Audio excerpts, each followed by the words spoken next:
রাতে ঘুমানোর আগে মেশিনে কাপড় দিয়ে রাখছিলাম। কাপড়গুলো তো ধুয়ে অটোমেটিকলি অফ হয়ে গেছে। এই তো এখন কাপড়গুলো বের করে শুকাইতে দিব। সবচেয়ে বিরক্ত লাগে আমার এই যে কাপড় দলা পাকাই যাওয়া। মেশিনে দেওয়ার পরে যদি কাপড় ধোয়ার পরে দলা পাকাইয়ে যায়, এটা আর ভালো লাগে না, কিন্তু সবচেয়ে বাজে লাগে এটা।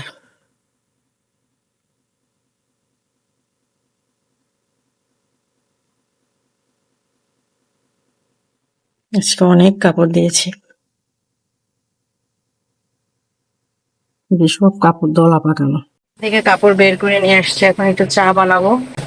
একটু চা না খেলে সকাল সকাল ভালোই লাগে না, তাই ভাবলাম আগে একটু চা খাবো, তারপর কাপড়ে শুকাইতে যাবো। শরীরটা কাঁপতেছে খিদায়।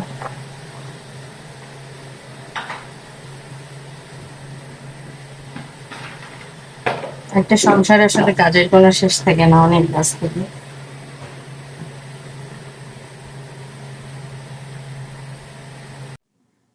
আর এইতে আমার চা বানানো শেষ, এখন নাস্তাটা খাবো। আর এদিকে আমার ছেলে পাপোশগুলো সব একসাথে এনে দলা পাকিয়ে রেখে গিয়েছে। আর এখন চা খাবো হচ্ছে ছিটা রুটি দিয়ে।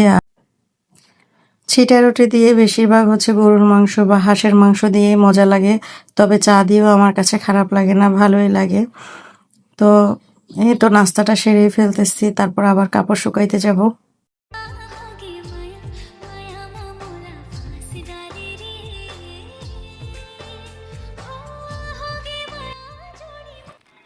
এই তো নাস্তা শেষ করে কাপড় শুকাতে দিয়ে এসে দেখি বাহিরে সব এলোমেলো করে রেখে দিয়েছে। পাপোশ, তারপর পুরোনো চাদর যেগুলো দিয়ে গাড়ি ঢেকে রাখে, সেগুলো সব বাহিরে ছড়িয়ে ছিটিয়ে রেখেছে। তো এগুলো একটু গুছিয়ে নিচ্ছি, তারপর কাপড় শুকাইতে দিব।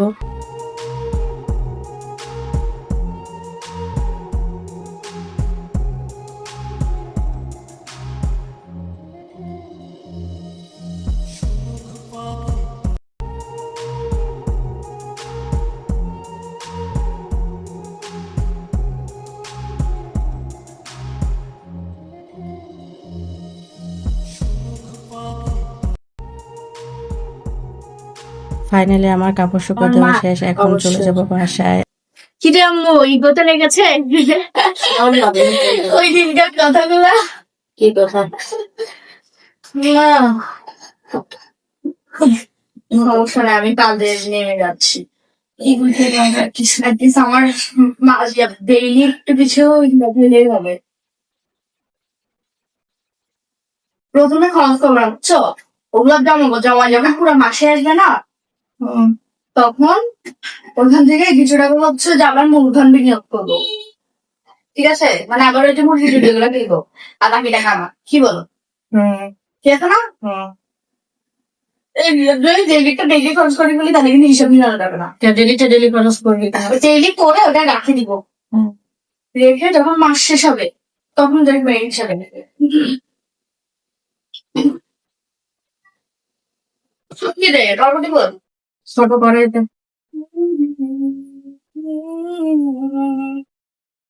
আম্মু কালকে লটিকা যাচ্ছে, আম্মু মার্বেল আসছে, মার্বেলাস। সবসময় কি আর মার্বেলাস হয়? এরকম ভাবে করো না কেন? আরে মা, সবসময় কি রান্না কি একরকম হয় না? বলতে পারো, আমারও বাড়ি দিয়েছে। রান্না খারাপ হয় একবার দিবা, তাই বলে প্রতিদিন? প্রতিদিন হয় আমার রান্না খারাপ। তুমি কি বলো দেখছো মার্বেল লটিকাইতে? কালকে বেশিরভাগ করতে আমি খাইছি, রান্না হয়েছে। এই তো রান্না বান্না শুরু করবো, তাই কোটাকাটি প্রায় শেষের দিকে। আজকে হচ্ছে যে কচু, পাইনা কচু দিয়ে চিংড়ি মাছ দিয়ে রান্না করব, আর কাঁকরোল ভাজি করব। তো এই যে আমার কোটাকাটি প্রায় শেষের দিকে, এখন শুধু শাকটা বাছবো। আর এই যে শাকটা দেখতে পাচ্ছেন, এই শাকটাকে কার দেশে, কার জেলায় কোন নামে পরিচিত বলেন তো? আমার জেলায় হচ্ছে থানকুনি পাতা নামে পরিচিত। তো এই পাতাটার গুণাগুণ অনেক বেশি আসলে, এটা যত খাওয়া যায় ততই শরীরের জন্য ভালো। এটা অনেক আমাদের শরীরের জন্য, বিশেষ করে আমাদের পেটের জন্য অনেক উপকার। যাদের আমাশার ভাব আছে, তারপর হচ্ছে পেট কামড়ানির ভাব আছে, তো বিভিন্ন রকম পেটের যত সমস্যা আছে, সব সমস্যার জন্য কিন্তু এই পাতাটা খুবই উপকারী। এটা অনেকে অনেকভাবে খায়, কেউ ভাজি করে খায়, কেউ ডাল দিয়ে রান্না করে খায়। আমার কাছে ভালো লাগে হচ্ছে পেঁয়াজ দিয়ে, শুকনা মরিচ দিয়ে ভর্তা করলে, বেশি করে পেঁয়াজ দিয়ে সরিষার তেল দিয়ে ভর্তা করলে এটা সবচেয়ে মজা লাগে। আরও একভাবে আমি খেয়েছি মরিচের ভর্তা দিয়ে, কাঁচা পাতা দিয়ে, ওইটা আমার কাছে তেমন ভালো লাগেনি। সবাই দেখি ভিডিওতে এটা দেখায় খাচ্ছে, যখন আমি সরাসরি খেয়েছি আসলে আমি ওই টেস্টটা ওইভাবে পাইনি। তো আমার কাছে পেঁয়াজ, সরিষার তেল আর শুকনা মরিচ ভেজে যেটা মাখিয়ে ভর্তা করা হয় কুচি করে, সেটাই আমার কাছে বেটার লাগে। তো বেশি বেশি করে পাতাটা খাওয়ার চেষ্টা করবেন, এটা শরীরের জন্য অনেক ভালো, অনেক উপকার। বিশেষ করে একটা না যদি 1 মাস খেতে পারেন শরীরের জন্য আরো বেশি উপকার হবে। আর গর্ভবতী আপুরা যদি এই পাতাটা খেতে পারেন তাহলে বাচ্চার জন্য উপকার, আপনার জন্য উপকার, বিশেষ বিশেষ উপকার।